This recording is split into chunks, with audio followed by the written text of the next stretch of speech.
Oh, hello. How's it going, people? Welcome to the stream. Welcome.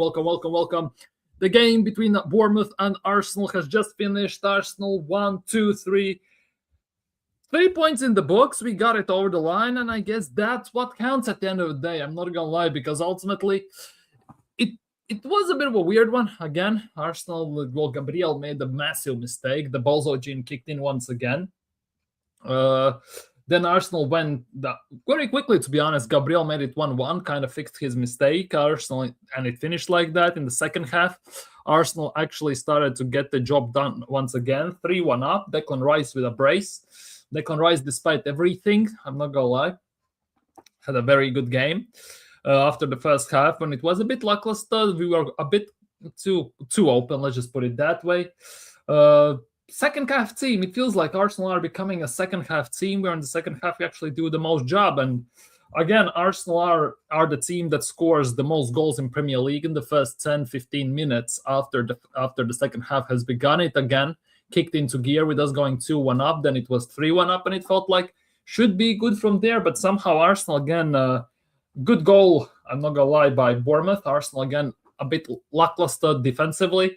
They made it 2-3, and it was again a bit of a squeaky bum time. Let's just put it that way. We had to dig deep. I'm not gonna lie, we had to dig deep. It wasn't pretty, but we got the job done at the end of the day, and that's what matters. I'm not gonna lie, that's what matters at this stage. If we can get through all these rough patches, let's just put it that way, if we can get through January in general with very good positive results, we're going to be fine. I genuinely expect that we could actually be fine.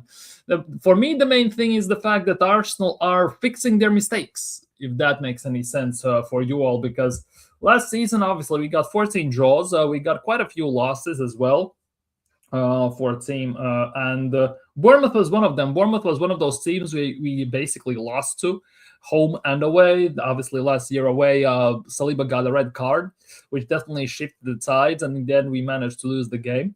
And this season, we actually have one away, which is fantastic, because Arsenal this season are doing one thing I really wanted for Arsenal to do, was to right our wrongs in a positive light. Let's just put it that way. And what I mean by wrongs, the games we should be winning, we were drawing or losing last year. And so far, we are doing a very good job by winning them, which obviously for Arsenal, it's more power to us. At the end of the day, it's more power to us. We had 14 draws last year, 14.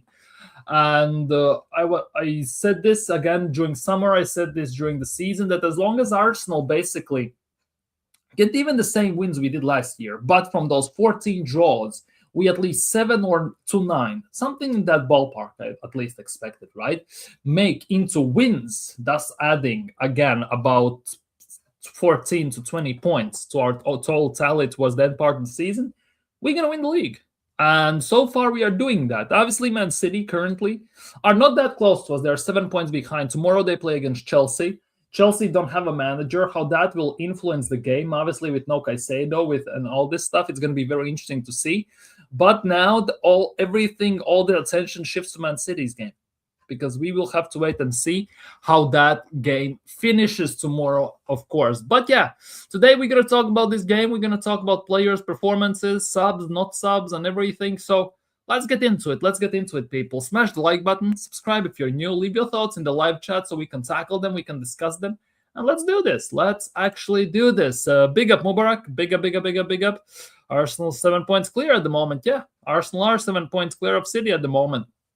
We'll see what will happen after tomorrow. Will it be still 7? Will it be 6? Will it be 4? Time only will tell, of course. Big up, Kwaja. Big up. Hope you're doing well. Smash the likes, people, as Kwaja is saying. Big up, Ryan. I can't watch today. Have stuff to do. Have a good day. Big up to you. Thank you for even dropping by and being here. So big up to you. Get your stuff done, and good win for Arsenal. 3 points in the books, and we move on. Let's just put it that way. Big up, Marlon. Big up. Didn't even know. Well, it goes like that with let's just say smaller teams, and you don't follow them a lot. But many teams have actually some very decent players. Maybe not now, maybe long term, because nobody knows half of the players most of the time, and all of a sudden they have a burst out season. Everyone knows about them. They go for like 100 million, what it feels like, and then everyone again raves about them like there's no tomorrow. Let's be real. Big up, Roy. Another great win. Not expecting Chelsea to get anything from City tomorrow onwards and upwards. Yeah. For me, it wasn't a great win, but it's a win at the end of the day. Great win in terms of that we got 3 points on the board compared to last year when we got nil. Let's be real. We got 3 points more than we did last season. Again, we made it a bit tougher than it should have been for us, once again, unfortunately. The fact that Bournemouth was pushing after they scored the second goal, especially, you could feel that there were a bit of nerves, but somehow I didn't feel so worried as I sometimes did before. When a team was very close to equalizing against Arsenal, kind of felt that it was squeaky bum time, but it also felt that Arsenal are going to get the job done. Let's just put it that way. And at the end of the day, yeah, we did the job. We got the 3 points. Second half was, again, better, technically speaking, than the first one in those terms. But again, Bournemouth had more shots. They looked more threatening in the end, but obviously they were pushing for it. I just wish we could have actually scored a fourth goal and put the game to bed. Let's just put it that way. But again, Arsenal didn't create much. Because until Bournemouth scored that goal, we had 2 shots on target in the second half. Both of them were goals, ironically enough. So it was very good for Arsenal in that regard, because we showed that we can be somewhat clinical. Let's just put it that way. But again, overall, it was not great in those terms. It definitely was not great if we are looking from that point of view. But at least we got the job done. At least we got there in the end. And I don't know, that's what matters. As long as we get the job done, we get there in the end. We put 3 points on the board, and it's advantage Arsenal no matter how you look at it, because we are still the points clear. And as long as Man City don't get the job done, it's good for us. And even if they do, they are still 4 points behind us. And obviously, lots of attention is going to switch when we are playing Man City at Etihad, but that is towards the end part of the season. And as long as we stay 4, 6 or more points clear of them until that point, it actually could be very good. It actually could be very, very, very good for us if we're looking from that perspective. Our defense was shaky. I'm not going to lie, our defense was shaky. But they got the job done. Obviously, if you look at it, how we conceded the goals. The first one was our own mistake. It was Gabriel's mistake, if you're looking from that perspective. Usually, we don't make those type of mistakes. So it kind of, if it's just a one-off, all great. Gabriel has lost the Bozo gene. Obviously, it came back today. But overall, it's all good in those terms. It's all good because at the end, we got the 3 points. It didn't cost us anything. Obviously, again, it was closer than it should have been. We should have done it. We should have put the game to bed earlier, but it is what it is. We conceded also 2 goals today. We conceded 2 goals today, which was not great. Saying that, it's only the 3rd time we can concede 2 goals. Only the 3rd time. It was 2 against Villa, 2 against Sunderland. Besides that, we actually don't concede much. And as long as we concede maximum of 1 goal, worst case scenario 2 goals, we're gonna be within the shot of at least drawing, if not winning the game. So for Arsenal, that is always good in those terms. Good win, but we're struggling against a bad form Bournemouth. Imagine if it was a good form Bournemouth. That's the thing. People say it's a bad form Bournemouth, but the way they're playing, even when they played against Chelsea, when they played 3-3, yes, Bournemouth in the last 10 games had 5 draws and 5 losses, and they've now added another loss to the mix, right? If we are looking from that perspective, Bournemouth actually, even when they played against Chelsea, when they played against us, they didn't felt like a team that actually should be losing these games. That should be, let's just say, losing all of those half of the games they had played in recent times. So if we're looking from that perspective, I don't think Bournemouth are as bad as maybe the league form is showing them to be. We had our work cut out for ourselves. Let's just put it that way. But in the end, it is what it is. You can only beat what's in front of you. Yes, we struggle also against Wolves. We tend to struggle against these smaller teams. But at the end of the day, 3 points on the books, and we are good. We are good. Odegaard was decent today. Yeah, Odegaard was decent. Zubimendi as well. Although sometimes still in the second half, even in the first half, there was those questions, what the hell are you doing even on the pitch? But overall, that's the nuts part. We want to see good Odegaard. We want to see good Zubimendi and all this stuff. The insane part about all of this is the fact that they have been so questionable in the recent times that right now when they have semi-decent performance, it feels like a breath of fresh air as well. because we all would love to see the Odegaard we saw in 22-23 season. We would love to see good Zubimendi. But I cannot help but feel that, for example, Zubimendi and Odegaard, they are the best against specific opponents and specific teams. There are games where you can see that they're going to excel, they're going to be good, they're going to play a significant role into Arsenal's build-up, into Arsenal's play, into Arsenal's ball possession development. At the same time, there are teams when you play, when you see before even the game and starting 11s come out, when you can just tell that it's going to be struggle town. And unfortunately, technically speaking, we have the backups. We have the backups to implement them into the team, maybe more for Odegaard than actually for Zubimendi. At the same time, it is what it is. We have to stick it through. 7 likes, people. Keep smashing them. Big up to you all. Big up to you all.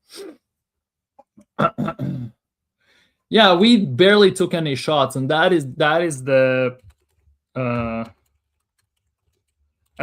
biggest worry if you're looking from that perspective. We won 3-2, right? But if we look at the shots, it actually is not as great as people maybe want to see. Yes, we had 11 shots, but Bournemouth had 14. On target, we had 5. Bournemouth had 3. We had obviously more possession, more passes, and everything was more or less in our favor. Bournemouth had a very quick start of the game as well, so we'll see how that's going to go. We're definitely going to see how that's going to go when we are playing them, when we play other teams afterwards. But right now, as long as 3 points are on the board, it's not that big of a deal. Yes, it technically looks like it's not as sustainable. We are not going to get over the line. At the same time, the wins are coming. Obviously, the biggest question is, no matter how you look at it, will the performances stay the same or will they improve? Or at some point, the results will catch up to performances and not going to be good. Because against these type of teams, we can afford to maybe have a subpar first half and then again better second half. Against most of the team, against bigger teams, we cannot afford to have that. We need to be on it from minute 1. Let's just put it that way. And against big teams, Arsenal somehow don't have these issues. Against the smaller teams, we do. So we'll see. We're definitely going to see. Yeah, Madueke did good. Again, with Madueke, it is the same story. He does first part of the attack good, dribbles, rinses the opponents, the final pass almost tends to lack, and final finishing touch when he shoots also tends to lack. And people say Saka scores that opportunity, but the other question is, would Saka be in that position in the first place? Because when Madueke plays, he brings to the team something that Saka doesn't, and that is unpredictability, that skill, that rinsing of the opponent, which Saka doesn't do as much. And it kind of plays into Arsenal's hands more with Madueke many times, because it's a different type, it's a different system, it's a different situation, and it causes more chaos for the defenders, and it definitely is helping us. Let's just put it that way. Yeah, Martinelli definitely was not great. Again, Martinelli, I think the time is done with him, definitely. With Martinelli, definitely, it is a big, big worry. Like, if we're gonna offload him in the summer, okay. But at the moment, the way we play, it's very hard to see any value, at least in Premier League. Which obviously for Arsenal, to some degree, is very nice, because Martinelli is very good in Champions League. Trossard is better in Premier League, right?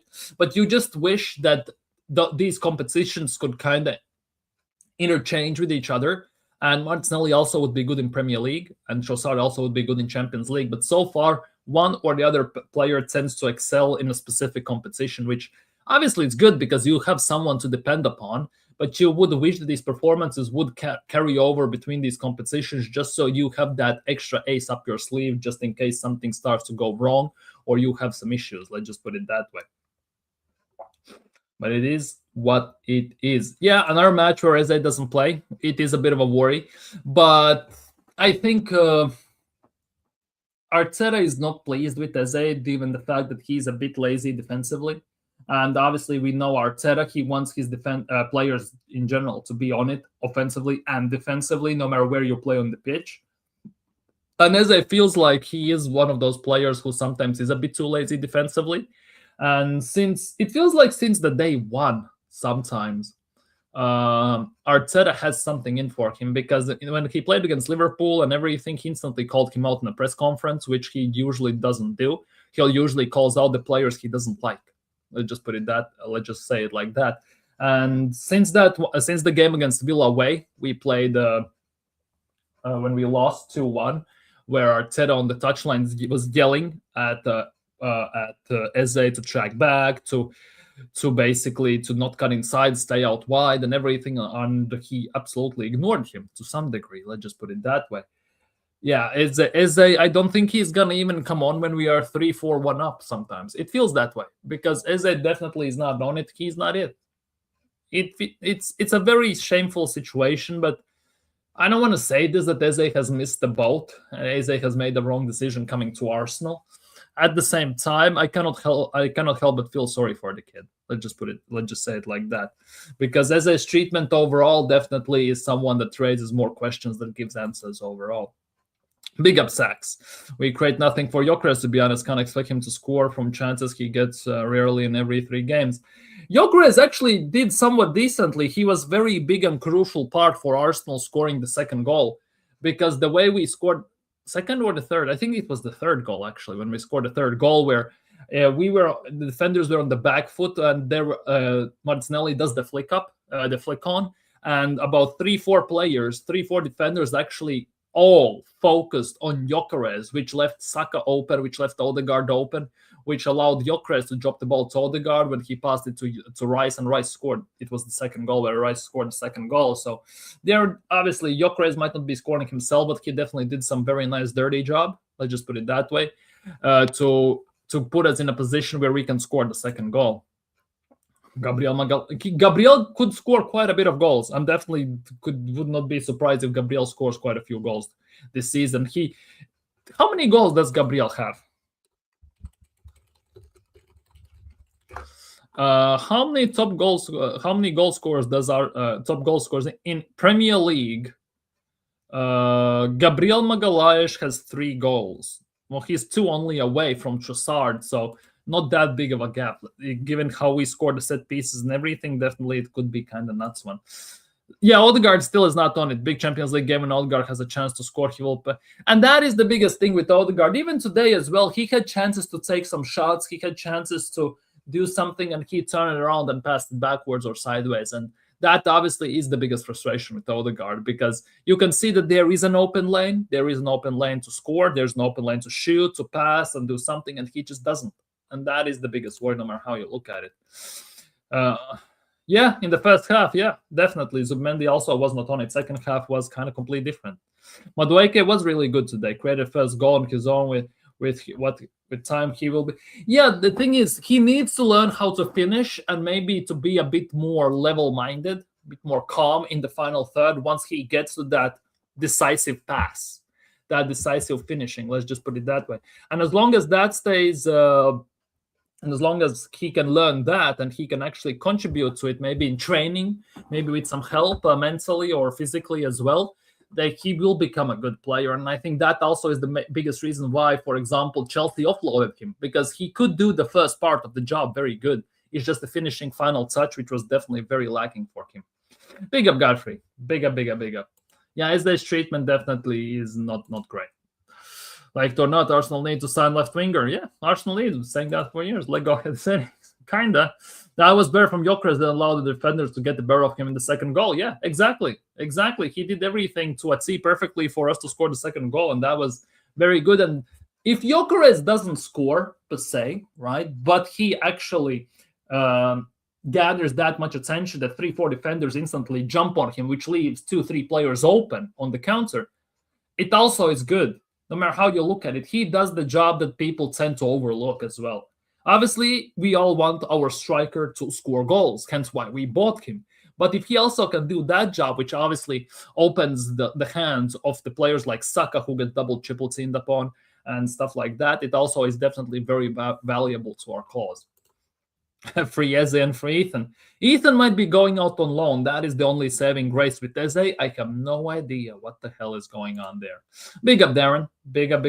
Yeah, Martinelli was shambles. Martinelli, most useful for Arsenal is in Champions League. That is the only competition he actually can do some stuff. Elsewhere, no chance. Big up, KK. Big up. Gabriel has 3 or 4 goals now in Premier League. Yeah, he has 3 or 4 goals now in the Premier League, which is actually very insane if you think about it regarding Arsenal, because he is almost our top goal scorer, and he's a center back. Would it be so nuts to go and say that he is actually only defender who is up in that bracket? Let's just put it that way. If you're looking at that way, because Cartloy, Mateta, Rogers, Charleston, Foden, Waltz, Muddy, Watkins, Pedro, Guimaraes, Krupi, Bowen, Trossard, Wilson, Netso, Fernandez, Fleming. Yeah, I would say that Gyökeres is the highest scorer in Arsenal, and I think it could be actually amongst all the defenders as well. He definitely could be on top of that. He would be on top of the list from all defenders in the scoring pile. Let's just put it that way, without shadow of a doubt. Big up, Hendon. Big up. Frustrating win with all the stop start. I don't know. We tend to do it like that. We definitely tend to do it like that, which definitely is not helping us at all. But a win is a win. Win is a win. Odegaard before the first half ended was frustrating. Took extra touches instead of shooting. Yeah, in second half he was better, without shadow of a doubt. The whole team came alive again in the second half.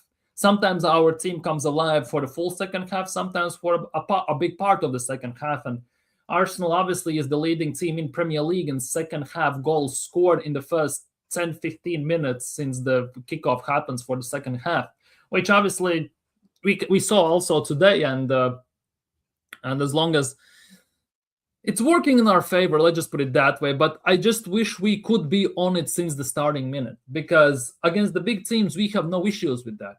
The issue is when we play these smaller teams, that becomes issue only then. And sometimes, most of the time, or pretty much every single time, we recover. But there will be times when we don't, and it will be too late. And that is the biggest part. And that is just basically a disaster waiting to happen to a certain degree. And looking at this long term, looking how close is City and everything, if it happens at the most disadvantageous time for Arsenal, when we basically are in point-per-point scrap for the title, it definitely could damage us on a very large scale. Let's just put it that way. Gyökeres is the third most marked player for attackers, including the wingers, apparently. Yeah, he is. It's not a surprise. Definitely not a surprise as well. Definitely not a surprise. When Gyökeres went off, it allowed Bournemouth to push out and come at Arsenal. Exactly. With Gyökeres, teams tend to sit back and be more careful. It definitely is like that, because they know what Gyökeres can do. It's not a coincidence that when you even isolate Gyökeres and sometimes look when he free roams on the penalty box, right? 2-3 defenders are following him all the time. They don't have time to look at wingers sometimes in the midfielders that are floating in and out for Arsenal. They just mark Gyökeres single-handedly, alone, like man marking pretty much.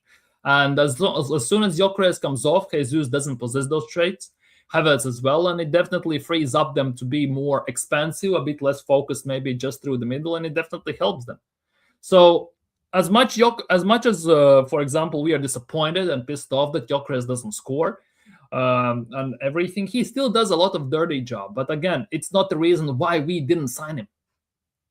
We signed him to score goals, but if he can contribute, as I said before, if we can contribute constantly, right, in these situations when we scored the second goal, how he fought off 3 defenders to drop the ball to Odegaard, and then Odegaard passed it to Rice for him to score, more power to us. More power to us. We really need to fix our first half performances. Exactly. And against the smaller teams, not the big ones as well, sadly enough. Because against the big teams, we are always up on it, up for it, just like it was under Arsene Wenger. Against the smaller teams is the ones that usually tends to bite us in the ass. Big up, Gavin. Big up, Gavin. Big up, Sheldon as well. Hard for 3 points. Yeah, I'll take that. 3 points, we move on. Liverpool on Thursday. Whew. Every defender is always on Gyökeres, trying to lock him down, giving him some... Exactly. They are locking him down 100%, which again helps for Saka, to Madueke, to Martinelli, Odegaard, Rice, to anyone who floats in there to be more free. And people might disagree with this, and people might get pissed off when I say this, but I think also one big reason why we are, even though we are scoring from open play and we are doing things properly, we are missing Calafiori. We actually are. And I'm not talking about defensively per se, because defensively, yes, we are a bit more shaky, but we are still sound. It's in the attack. Because when Calafiori pushes up there in that striker, he roams around the penalty box. it kind of takes off attention for some other players, and they get marked a bit less, and which also obviously helps in our play style, the way we want to play. And I think once Calafiori comes back and he plays there, because Hinkapie doesn't do it or Skelly doesn't do it, it definitely also is going to give us some extra help in the attack. It also is going to be interesting to see what's going to happen when Calafiori comes back and we have someone like Jesus or Havertz in the 9, because that's also inevitable. I would love to see how that is going to basically expand our attack to a certain degree. Can understand why some fans saying Eze is not ready. Does the people have mind their own? Some people, please tell them they don't have to agree with everything Arteta does. Eze treatment is just unfair. Yeah, exactly. You don't have to agree with everything the club does, the player does, the manager does, or anything. You don't have to agree with that.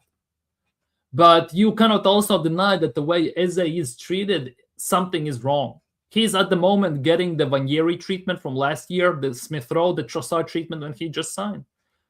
And why? Because he doesn't track back defensively, because he doesn't want to be a touchline winger and he wants to cut inside in open spaces, or what? I have no idea. Obviously, we don't see what he does in training. Maybe in training he's also a bit lazy, because Arteta, we all know, demands high work rate in all places, in training and on the pitch. And Eze maybe feels like Arteta feels like he's not doing enough. Could also come down to that. Who knows? Genuinely, who knows? Big up Gooner SC, big up. Got away with one again, to some degree. But again, this was a game where I didn't feel as threatened when they scored the second goal that we're gonna concede third. Yes, it felt like a squeaky bum time. I'm not gonna deny that. But again, at the end of the day, it didn't felt like they definitely gonna score the third.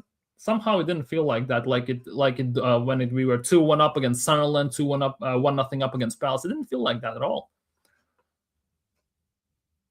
Gabriel Magalhaes played 170 matches and today scored the 20th goal overall. Yeah, he's actually a good goal scorer, center back. Madueke done well, one of our best players in the first half, very direct. Yeah, exactly. He did very, very good.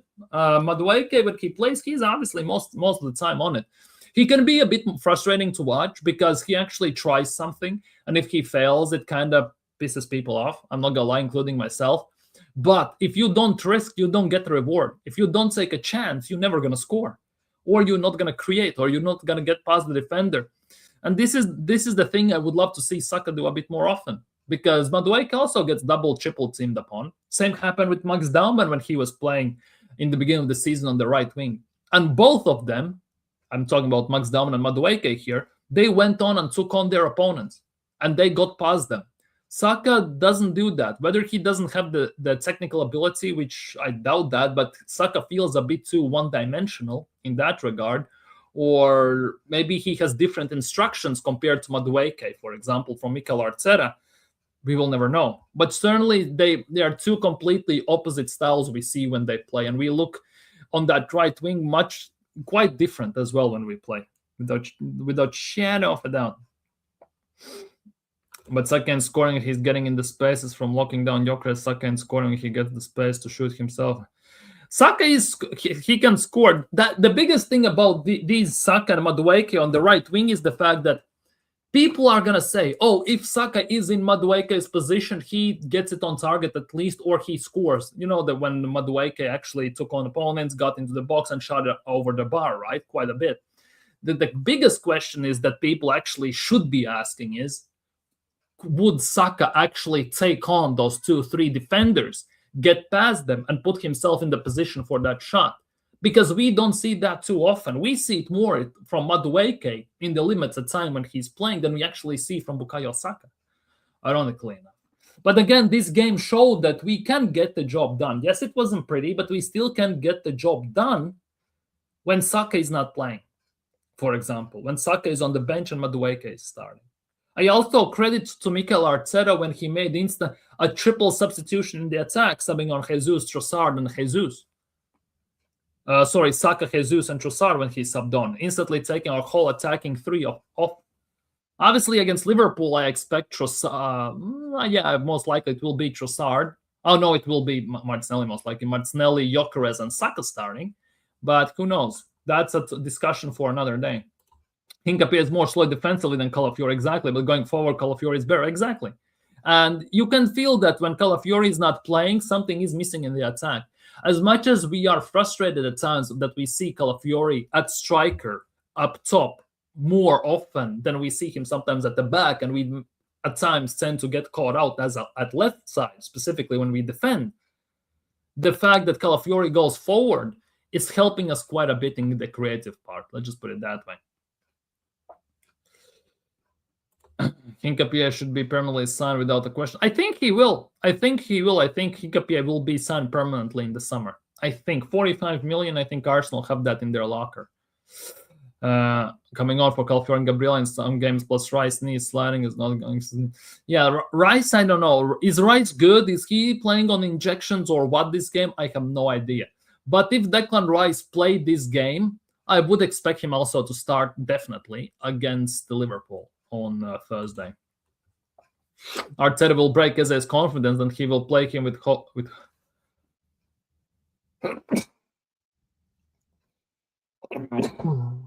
bless me.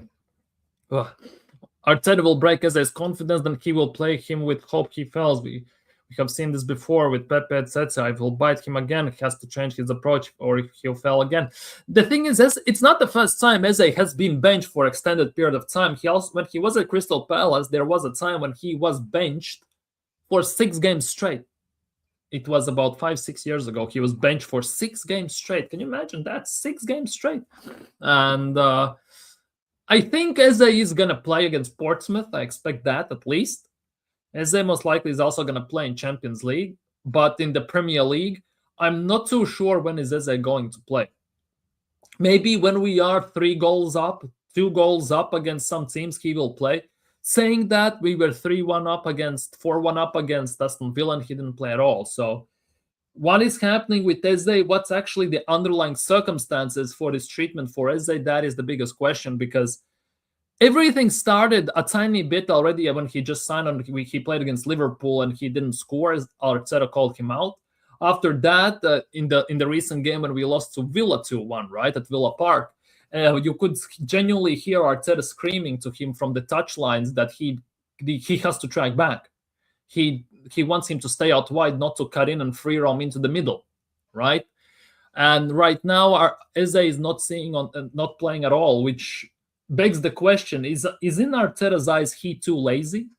He doesn't track back enough, or he has said something to him, or what? I genuinely don't know.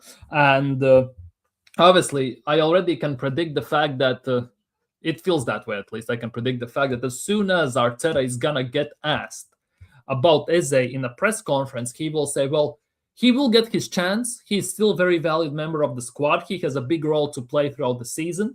And he just have to put his head down, work hard, and his time will come. That's going to be the answer, because that was the same answer for Trossard when he got dropped. That was the same answer for Emil Smith-Rowe when he got dropped after the man of the matches. And that was the same answer he gave for Ranieri when he didn't play enough. And same for Skelly as well. I just don't want to see Martinelli start in the Prem. Yeah, Martinelli, ironically enough, is the best defensive winger we have. And against Liverpool, I can see him starting. But looking at he started the game today, I think Trossard will start against Liverpool, most likely.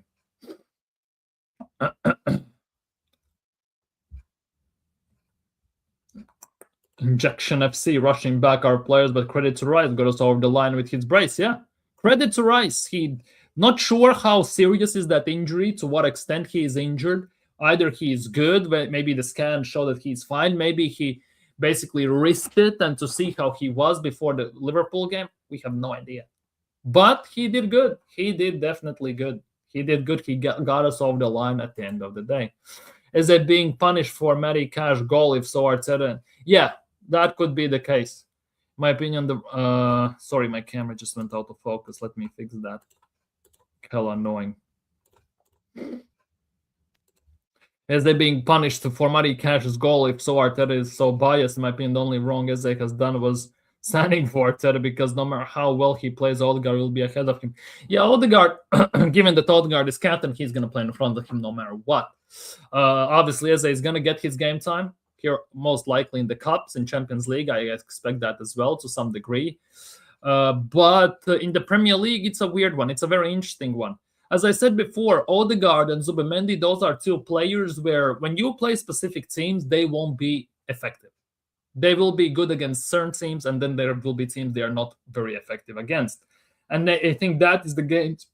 Sorry, we are actually, as they actually could thrive in that regard, as they actually could thrive in those games where Odegaard doesn't. And that is the case, and that should be the case, actually, at the end of the day. But the question is, with the diversity we have in that 10 and the fact that Eze is actually not playing enough, when is he going to play? Because I think that is the biggest question we all have for Eberechi Eze. When is he going to play? When he's going to come on the pitch? And how much game time he's going to get throughout the end of the season? Eze will have to sell into how we do things. Yeah, when he shows in training, he gets games. Yeah, I think that is the case because Arteta, I think in Arteta's mind, he's not doing enough job defensively. Ultimately, that's what everything comes from because that was the reason why Pepe got dropped, why multiple players at Arsenal have been dropped, which many fans had lots of hopes for. And Eze at the moment is getting to a certain degree Pepe treatment. He got called out. He's not doing enough defensive work. And he's holding the bench. And it's such a shame. It's such a shame because Eze is such a talented player. And it feels like his talents are a bit wasted, especially now that it's like, 4 games in Premier League in a row, he's not seeing the pitch. It's actually kind of worrying. Let's just put it that way. Yeah, exactly. Odegaard is not consistent enough. Just like Zubimendi. Those two players can be good for 3-4 games, and then they are going to be bad for 3-4 games. They are like the roller coaster ride, up and down, and they're very inconsistent. And unfortunately, we will have to live with that. Let's just put it that way. I guess we will have to live with that. With the fact that how it is going right now. Unfortunately. But hey, at least we got the win. We got the job done. We got the 3 points over the line, which is great. 7 points ahead of 6 points ahead of Villa, 7 points ahead of City. It's gonna be interesting to see what's gonna happen now, how City gonna respond tomorrow.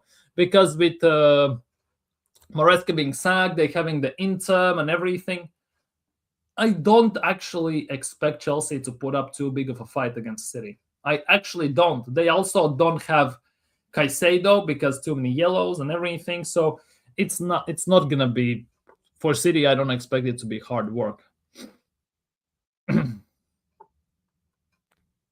But we'll see. Let's see. Gabriel did good. Arteta's press conference is still not done, unfortunately, so we cannot actually do. Holy moly! Somebody actually triple captain by the looks of things. Gabriel Magalhaes. Gabriel Magalhaes is the first defender to hit 100-point mark in FPL this season. He's actually doing generational work for ones that are playing FPL. Let's just put it that way. But overall, it is obviously also people. I don't know if people notice that or not, but Kai Havertz obviously today was not on the bench. Kai Havertz was not on the bench, and he was on the bench against Brighton, right? When we just played. And that is a big. They say it's because of load management. It's not a setback. It's because of the load management and everything, right? But for me personally, I think Havertz was on the bench against Brighton for the sheer due reason that Arteta wanted to put enough bodies on the bench. Just that. Let's just put it that way. I think that's why he wasn't on the bench right now. Let's not talk about that. Not today. Not today. No transfers today. And yeah, see, this is the things I don't like to see. Oh, for fuck's sake. Sorry.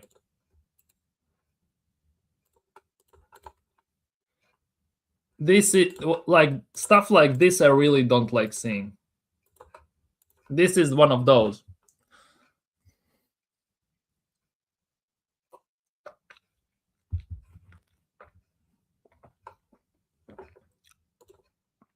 As they can't play in every game, but when Eze starts, he's sub for Odegaard, and Odegaard starts, he's never sub for. Yeah, Eze recently bagged a hat-trick and quite a few assists. His reward is bench, yeah. And unfortunately, that is the case because there are multiple players at Arsenal over the years, whilst Mikel Arteta has been here, that it has happened, sadly enough, because same happened to Smith Rowe, same happened to Trossard, same happened to Madueke. Same happened to Madueke after Champions League. Let's be real. It's a sad, sad thing. Madueke and Rice, the man of the match. And Rice gets man of the match for me. Rice gets man of the match for me. Looks like that hurts Eze out in the cold. He doesn't like it. Would you like sitting on the bench? After 65 million, you get paid for 65 million and you just hold the bench emphatically. Like, it's definitely not great. Definitely. I feel sorry for Eze. I feel sorry for Eze. It's not great. It's not great at all. It's not great at all. But hey, I guess it is what it is. Sometimes I feel if Eze made the right choice by joining Arsenal. Sometimes it feels that way. Yeah, see, Declan Rice, man of the match. And fully deserved. Declan Rice is a fully deserved man of the match. Trossard is a great example. He raised the level tremendously, as he needs to do the same. True. It feels like Trossard has got his second win. He's playing the best season at Arsenal he has had. Obviously, Trossard as well. He got that treatment like Eze got, to be honest, in the early stages, because when we just signed Trossard, he got man of the player of the month for February or March, and he was on for another player of the month for the next month. And he got benched instantly for 3-4 games. And Eze is now in the same boat. The thing is, Trossard actually has raised his level. Trossard throughout Arsenal's career, as long as he's been here, he actually has been good. No matter how bad Martinelli has been, and the main focus has been on the Martinelli, he has been our best finisher. He has been our most clinical finisher. And he actually is putting up some consistent numbers compared to others. He's doing his job because nobody saw him as a starter, and he's not the main guy, let's be real. But he is a very good impact sub. It's just that this season, with even though he's 31, he's actually been that good that he actually is as good as a starter right now. We saw what we last year in the summer, ironically enough, yeah? We were looking at the stats. We were comparing Trossard's and Eze and Martinelli's stats, and Trossard blew him out of the water in the most important stat, GA, off the bench when they come on as a sub, and also when they started. So Trossard in this regard is a very prime example. Madueke and Sal talk. We talk about it. You have embraced that pressure. Yeah. Madueke, yeah. Well, last time Arsenal tweeted pressure is a privilege, we actually balled it big time. So I'm not going to get into that one. I'm not getting giddy that we're going to win the league, but definitely we are doing so far some things right to win the league. We are moving slowly but steadily towards that direction. We are in front right now. Everyone got to chase us. Exactly. We've got to keep doing our thing, keep winning games. That's what we'll try to do. Exactly. That's the only thing we can do, and that's the only thing we have to do. Block out the noise. Don't look too far ahead. One game at a time. And as long as we do that, we keep our heads calm. We keep our heads steady. We focus on game by game. We should be good. We should be good at the end of the day. As long as we don't get, again, a massive injury curse or something like that, or we don't just blow it out the water, we should be good. Exactly. Especially in Premier League. Would have been the man at Spurs, but they're horrible as well. Yeah, exactly. It's like could have joined Spurs, but he would be arguably the best player in the Spurs. Maybe even without shadow of a doubt saying that Spurs are who they are at the moment and where they are at the moment. So definitely, even though he's not, it feels like he didn't make. It feels like he made a choice, and at the moment he's sticking by it. The club is sticking by it, and he's doing good. Nobody can complain about that. Guess Eze is not good enough to play any minutes versus Villa, Brighton, and Palace. Yeah, exactly. It's not good enough. Exactly. It's the Stefan crew, especially considering Eze is the best 10 we have. And that is the thing, and that is the biggest question mark I have about Arteta at the moment. What is happening with Eze? What has he done to be granted such a treatment that he doesn't get even subbed on, yet alone starting? We're not even talking about starting here. Not number 10, not left wing, nor goalkeeper, or something like that. He doesn't even get subbed on. We are lucky if he see him getting warmed up on the sidelines when players go warm up in the second half. We are lucky if we even see that at times. What has he done to be granted such treatment? Is there something happening behind closed doors that we don't know about, or what? You know that Arsenal and Arteta love to play the cards close to their chests, like chests. So go figure. If you're we'll see. There's what level Trossard was way better than Arteta. Joachim. That is another thing we need to talk about another day, definitely. Big up, Naga Gunner. Big up, big up, big up, big up. Hope you're doing well. Hope you are doing well. I'm sorry, as a sign for Arteta doesn't deserve a bottle like kids, also Gyökeres. And that is the biggest question mark. It's not even a question mark as much as you cannot help but wonder. 9 times out of 10, right? 9 times out of 10, if those players sign for a different team, they most likely are going to ball out. Unfortunately, with Arteta, it's that 1 time out of 10 what it feels like it's not going well, and it's not going to go well, unfortunately. 17 likes, big up to you all, people. Much love. Damn, we escape it again. My mob day, my birthday. Monday. Oh, thank God we won tonight. Yeah, nice celebration. Nice celebration for you. You can relax, chill, and everything is going to be fine. Like the stream, people. Exactly. Like the stream. Big up to you. And subscribe.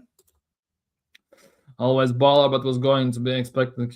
Come on. Yeah, like the defensive duties our players have to do, it's actually kind of insane. For example, I've been saying for quite a while that we should maybe try Gabriel Jesus on the left wing, right? Technically, on paper, it sounds great. But looking at how much running and defensive work left wings have to do, or wingers in general for Arsenal have to do, playing Jesus left wing is just an injury waiting to happen, knowing his injury history, the surgeries, and everything. So it's a very touch-and-go subject with Arsenal to some degree. Even Merino starting in midfield over Eze, yeah? Playing on standard. You're telling me Merino is Bernard in the 10? No, he's not. That definitely I can tell. No, he's not. But it's a very clear sign that Arteta doesn't like Eze for some reason. Either he didn't want him here, either he's displeased with the work he does in the training, or what. Because if Merino comes on, I get it, it's for more defensive abilities and all this stuff. At the same time, for him to not even touch the grass for 3-4 games in a row, it's something that definitely goes wrong. Something definitely is going wrong. Chelsea, do me a favor and beat City.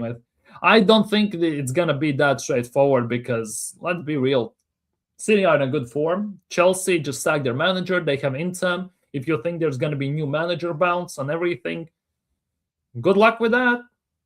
Good luck with that. Yeah, no doubt scores 100 goals in 2 seasons, definitely.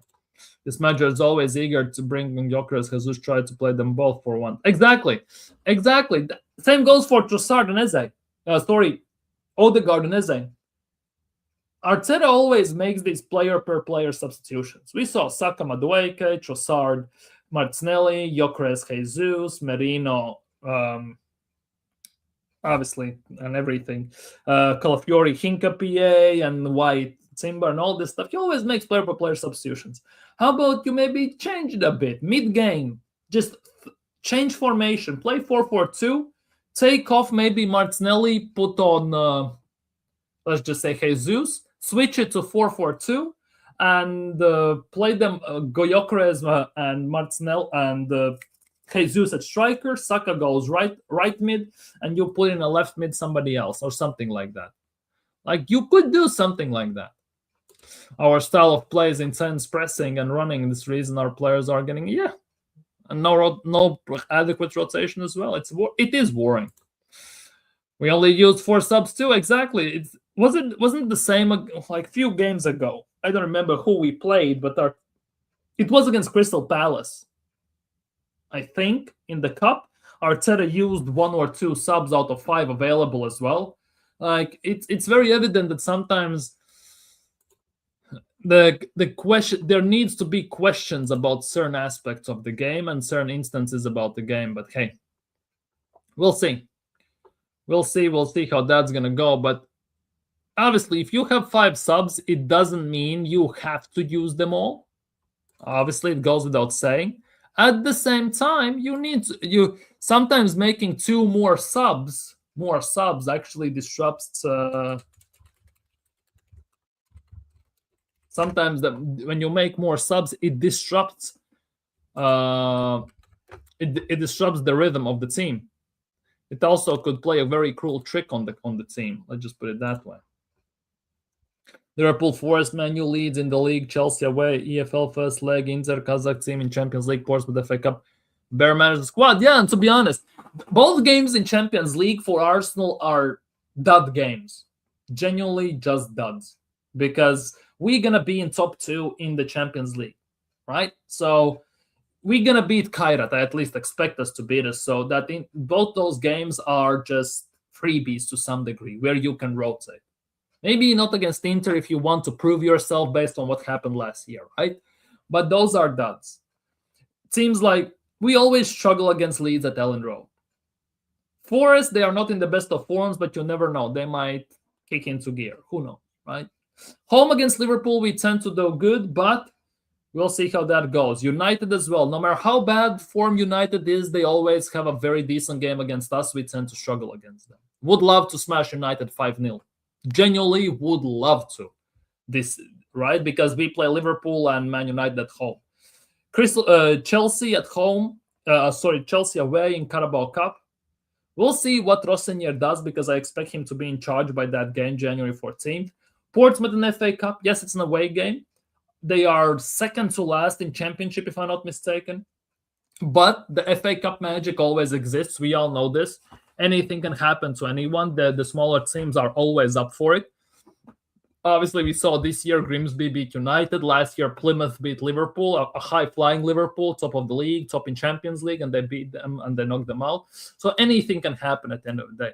But for Arsenal, the games that we have this month, right, are tough home games and bogey teams away, right? At the same time, we should be able to win those games with rotations, especially the teams against Kairat, against Leeds, against the Forest. We should be able to beat them. Also, Portsmouth, we should be win with some rotation as well, giving some rest to some of our players. Big up, coach. Happy New Year to you, too. Big up, big up, big up, big up, big up. Yeah, exactly, man. You always play good against us. No matter how bad United are, they always manage to pull up against us. And that is the case. No matter how poor United can be, no matter how poor Arsenal have been throughout the season, when we play them,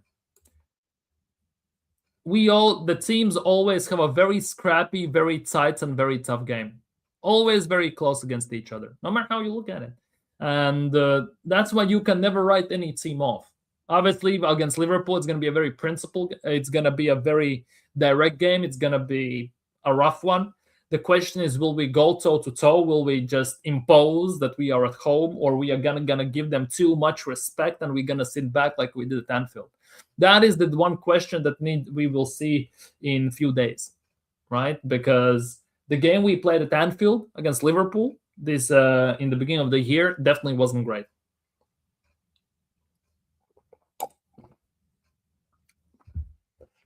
Yeah, I would love to destroy Man United 5-0 at home. But that's never going to happen. That is never, ever happening. Let's be real, because these games never go these ways. Never, never, ever. When we lost against Fergie, yes, it happens like that, but Arsenal don't tend to demolish Man United. Last year, it was an absolute pain to watch Arsenal against United. Remember? It was absolutely embarrassing to some degree. Big up, Kwaja. 3-1 Senegal. Senegal beat Sudan. Good for them. Good for them. Let's just put it that way. Let's look at Premier League table, because we need to see how this looks right now. Oop. Premier League table. This is how it looks right now. Arsenal obviously are sitting pretty at the top of the table. 48 points, 15 wins, 3 draws, 2 losses, which is great. Absolutely fantastic, to say the least. I'm not gonna lie. Wait, let me check something.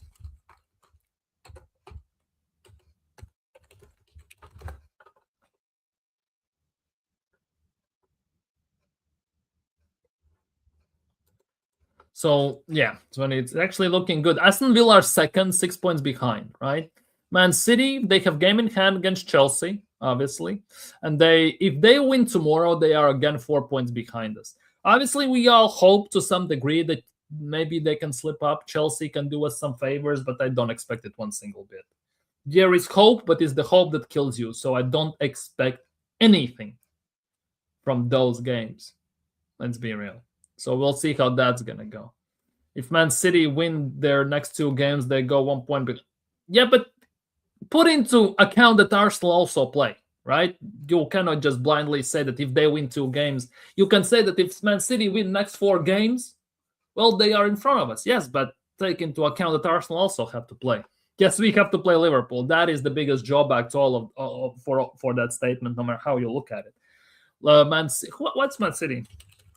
Man City are playing Chelsea, and then they are playing Brighton. And they're playing Brighton before us. They're playing at the Etihad. They're playing Brighton on the January 7th. We play Liverpool on January 8th, right? So that's a big if they win both, it's not a big if, but that's a if, right? If they win both of those games, if they beat Chelsea, if they beat Brighton, they're only 1 point behind us. And again, pressure is going to be on, and we play against Liverpool. And if we falter against Liverpool, game is back on. Game is instantly back on. And that is definitely going to be a very interesting to see how Arsenal respond. 100%. We bench Odegaard, Eze, and Ethan. Ethan's not even on the bench. Ethan was not with the squad, and it looks like Ethan is going to get loaned out and play 3 defensive midfielders versus Liverpool. Yeah. In that game, Merino's, Mendy, Rice, that was our midfield. We played very defensive at Anfield. And we cannot afford to do that at home, because if we also play like that at home, it's going to get embarrassing, because you are at home. This is your ground. You should be putting your foot down and imposing your will. But if you give your opponent too much credit, again, it's going to go way sour. Way sour. And we cannot just do that. We cannot just roll over to some degree. But overall, yeah. But we'll see. So far, the table is looking very nice. Obviously, Arsenal have 15 wins. Last season, we got 20 wins, right? So we are already 5 wins away from last year's tally. The big thing is we don't draw as much. The games we tend to lose last year or draw last year, we have turned into wins. Obviously, last year we drew against Liverpool at Anfield. We lost this season, right? We won against Man City at home, if I'm not mistaken. We drew against Man City this year at home. So it kind of mixes and matches, right, to some degree. At the same time, we lost to Bournemouth away. We won against them. And as long as we keep righting our last season's wrongs right this season, where we drew or draw from last year, drew or lost last year, and we keep winning this year, we should be good. But it's still 18 games to go. And let's not forget, Carabao Cup is in the middle. FA Cup is in the middle, depending on how far we go in it. Champions League is in between of it, again, depending on how far we go in it. So it's going to require lots of mental strength. And unfortunately, with Arsenal, we haven't seen that too much. But when the pressure has been the highest at Arsenal, we tend to absolutely disappear. So hopefully that is not the case this season, and we actually manage to get it over the line. We'll see. If Manchester City drop points tomorrow, that will be good. Obviously, of course. Brighton at home, I hope they drop points. Yeah, but the game is at Etihad. The Brighton game for City is at Etihad, and I don't expect them to drop points at Etihad at all. Where do they play against Chelsea? Also at home. Where do they play Chelsea? Chelsea, they also play at Etihad, so it's going to be 10 times harder for them to drop points in every way, shape, and form, because they play at home both of those games, no matter how you look at it. But I don't expect City to drop points against Chelsea, and I don't expect City to drop points against Brighton at all. I expect them just to be up there. We're going to revisit that Chelsea can't beat City next stream. We'll see about that. We see that tomorrow. We'll see what's going to happen. But yeah. We'll see.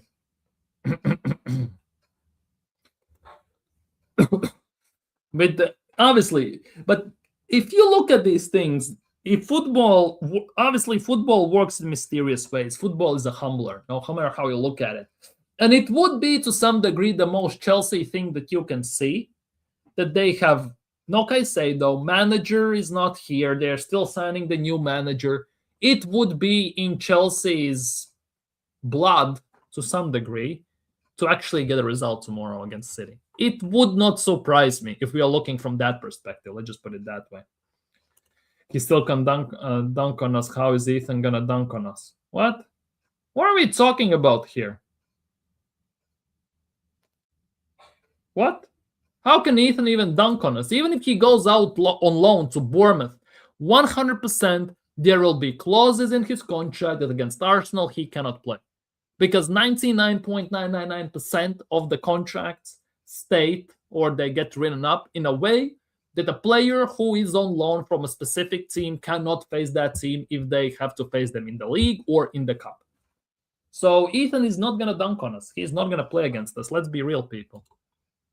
Let's not forget that. There's no chance it held at Arsenal. If they loan out him to, if they loan out Ethan to Bournemouth, they're going to allow him to play. They're not going to loan him out. Exactly. It's exactly for the Premier League. The league doesn't allow it. I know, just in certain leagues, when you do the loan contracts and everything, it gets written in the contract. Some leagues actually allow loaned players to play against their the team they actually are employed at, realistically, right? So I'm just talking in general senses. So see, the Premier League doesn't even allow it. There's no chance Ethan is going to dunk on anyone, at Arsenal at least, in those terms. So we'll see.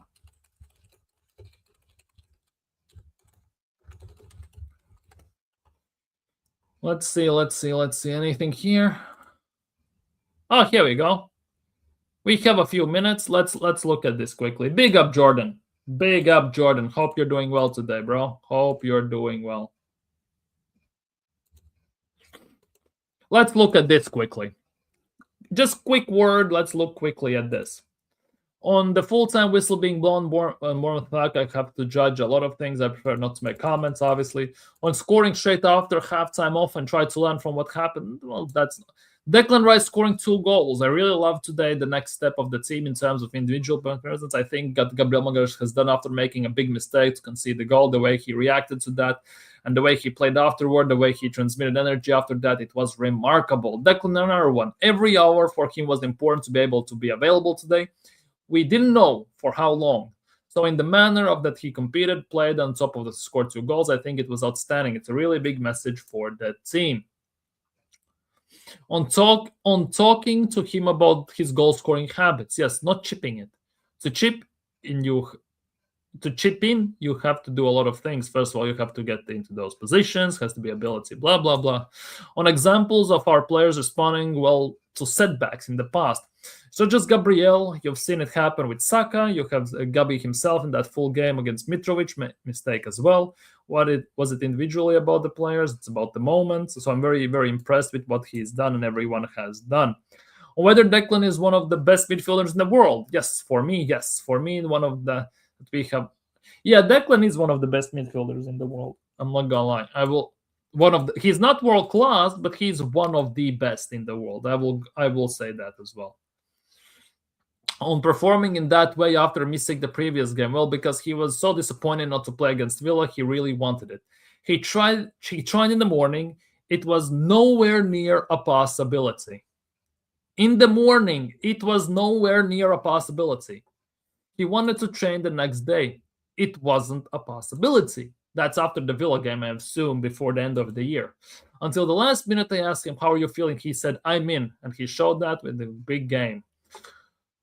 Setting goals for the season, I think he does both. He sets and scores on the importance of every game. And that's about it. Nothing too much. Something straightforward. Some random questions. And there we go. Are you free on Wednesdays? On Wednesday. What's on Wednesday? What is on Wednesday? Let me know. What are your plans for Wednesday? You want to do a preview show? You want to do something? Just let me know.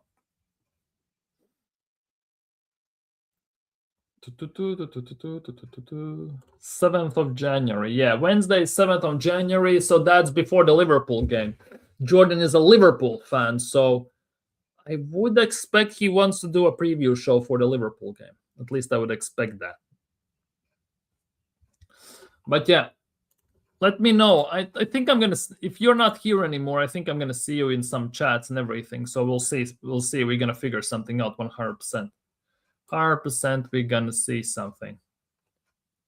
Figure something out. Liam Rossignon seems to give farewell to Strasbourg. It's a very beautiful city. It's a very beautiful, great club. I liked everything. The players were amazing. I really want the best for this club. I don't know if this is my last game in life. We don't know. It looks like Chelsea are going to sign Strasbourg manager as their main manager. And it's going to happen before they play after the City game. They're going to have a new manager after the City game. We'll see. We'll see. But yeah, Arsenal win the game. 3-2, 3 points in the books. I'm happy with that. We'll see how that's going to go at the end of the day. But yeah, that's all that matters. Let's just put it that way. 3 points is all that matters at this stage.